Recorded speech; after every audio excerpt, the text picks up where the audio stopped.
Hey friends, if you wish to download Microsoft Defender for Windows, then please watch this video.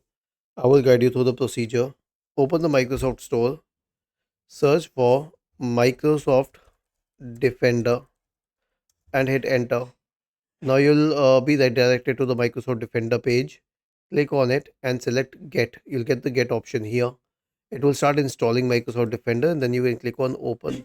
Okay, now here's one thing that I want you to know, and it's also already written here.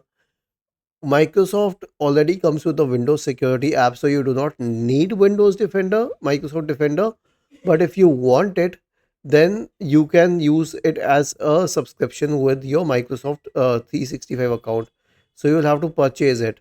So it's up to you whether you want it or not, but there is always an option if you need it. Was this helpful? If yes, then please subscribe to the channel. If not, then let us know in the comment section of the video on how we could help you further. Thank you for watching this video and have a nice day.